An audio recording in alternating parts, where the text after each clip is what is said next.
So mga kabaro and friends, magandang gabi po sa inyo. So yun nga po, sinilip po natin yung lugar ng Flamingos Resorts Garden. Dito po yan sa may Barangay Marikina Heights, General Ordonez Street.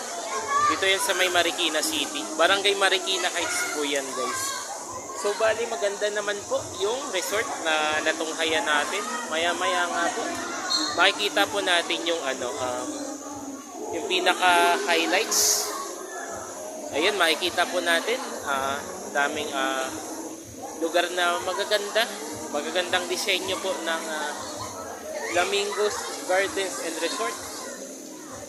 So yun mga kabaro and friends, ilang tulog na lang nga po at magpapasko na. So yun mga kabaro and friends, see you po sa mga susunod pang video updates sa aking Makabaro channel, FB page and YouTube channel po. So guys, mga kabaro and friends, magandang gabi po sa inyo.